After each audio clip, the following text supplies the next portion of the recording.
और सत्ता में अब हम आपको एक ऐसी खबर दिखाने जा रहे हैं जो आपको समुद्र की गहराइयों में ले जाएगी और हमारे हर न्यूज मित्र के मुंह से निकलेगा, वाह इंडिया, क्या बात है।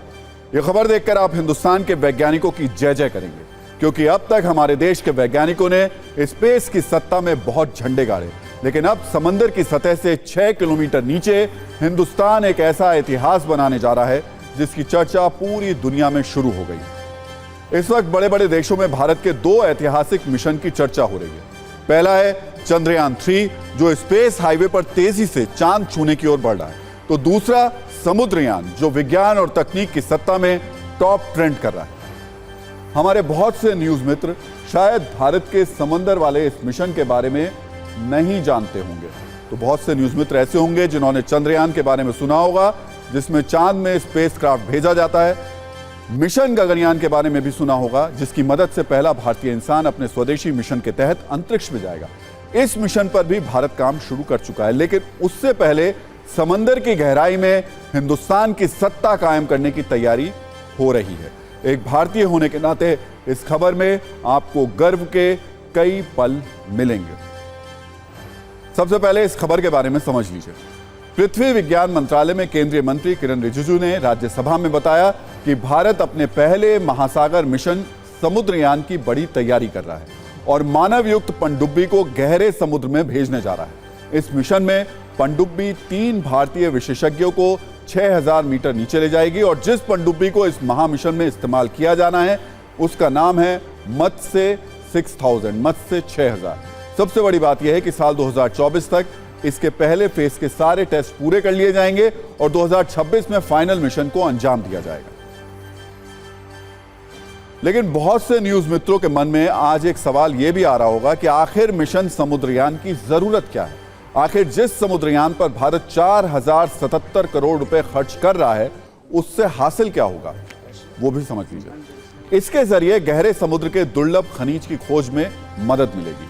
समुद्र असीमित संसाधनों का भंडार है, उसके बारे में जानकारी हासिल होगी। ब्लू इकोनॉमी से भारत के आर्थिक विकास के रास्ते खुलेंगे। जो 3 भारतीय वैज्ञानिक पनडुब्बी में समंदर में 6 किलोमीटर नीचे जाएंगे उससे गहरे समुद्र के क्षेत्रों को देखने और समझने में मदद मिलेगी, क्योंकि महासागर का लगभग 95% हिस्सा आज भी एक बहुत बड़ा अनदेखा और अनसुना रहस्य है। आगे हम अपने न्यूज मित्रों को बताएंगे कि इस मिशन के लिए जिस पनडुब्बी को चुना गया है वो क्यों भारत के लिए एक ब्रह्मास्त्र है। लेकिन उससे पहले समझिए, जिस ब्लू इकोनॉमी का हमने जिक्र किया वो भारत के लिए जरूरी क्यों है और उस पर भारत का फोकस क्यों है। दरअसल भारत का समुद्री तट 7517 किलोमीटर लंबा है। भारत के समुद्री तट से 9 राज्य और 1382 द्वीप जुड़े हुए हैं, यानी भारत समुद्र से 3 तरफ से घिरा हुआ है और भारत की तकरीबन 30% जनसंख्या समुद्र के किनारे रहती है और समुद्र पर उसकी निर्भरता भी है। ब्लू इकोनॉमी देश की जीडीपी का 4% हिस्सा है। भारत के लिए समंदर का सिकंदर बनने का यह मिशन कितना अहम है, यह बात खुद प्रधानमंत्री मोदी भी बता चुके हैं। 21वीं सदी के इस दशक में भारत ब्लू इकोनॉमी के अपने प्रयासों को और तेजी देगा। डीप ओशन मिशन समंदर की असीम संभावनाओं को तलाशने की हमारी महत्वाकांक्षा का प्रमाण है। जो खनिज संपदा समंदर के में छिपी हुई है, जो थर्मल एनर्जी समंदर के पानी में है और वो देश के विकास को नई बुलंदी दे सकती है। तो भारत अपने समुद्रयान में मिशन में जिस पनडुब्बी का इस्तेमाल करने जा रहा है, आज उसके नाम के मायने भी हम आपको बता देते हैं। जो पनडुब्बी समंदर की गहराई में 3 भारतीयों को लेकर उसका नाम जाएगी, उसका नाम है मत्स्य, जो एक संस्कृत शब्द है हिंदी में जिसका अर्थ होता है मछली। इतना ही नहीं, भगवान विष्णु के प्रथम अवतार को भी मत्स्य ही कहा जाता है। यानी इस मिशन के लिए पनडुब्बी का नाम भी बहुत सोच समझ कर रखा गया है। अब आपको जल्दी से पनडुब्बी की कुछ खासियत भी बता देते हैं। ये 2.1 मीटर व्यास वाली गोलाकार पनडुब्बी है। इस अत्याधुनिक पनडुब्बी को टाइटेनियम से बनाया गया है। पनडुब्बी का 60% से अधिक हिस्सा स्वदेशी है। इसमें सेंसर, रडार और भूकंपीय तरंगों को पकड़ने वाले उपकरण लगे हुए हैं। इस सबमरीन में लगे 12 कैमरों से इस समुद्रयान यात्रा की पूरी रिकॉर्डिंग भी की जाएगी। और खास बात यह कि किसी आपातकालीन परिस्थिति में यह पनडुब्बी 96 घंटे तक समुद्र के 6000 मीटर नीचे रह सकती है। अब आपको यह भी बताते हैं कि भारत के समुद्रयान पर पूरी दुनिया की नजर क्यों है।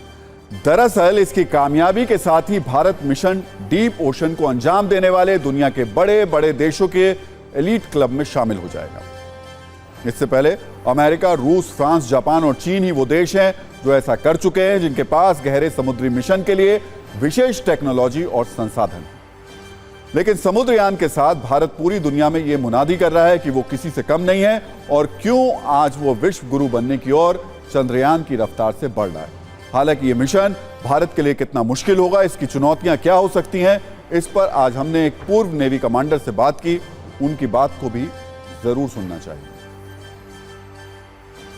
हमने देखा है कि जैसे टाइटैनिक के अंदर लोग बैठकर काफी गहराई तक चले गए थे, तो इसी तरह अगर ये जो पनडुब्बी 3 लोगों की बना 3 लोग जिसमें बैठ के जाएंगे उसको देखा जाए, तो उसका जो स्ट्रक्चर है उसके अंदर एक सबसे बड़ी चुनौती आती है कि वो कितना मजबूत है।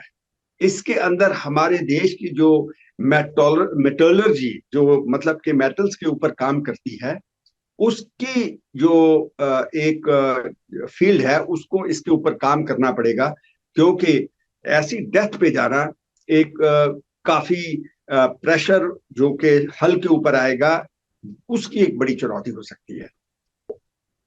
सी की बॉटम के ऊपर, सी बेड के ऊपर, उसकी तह के ऊपर हमने देखा है कि बहुत से मिनरल्स, आपको गैस फील्ड्स जैसी चीजें मिल सकती हैं।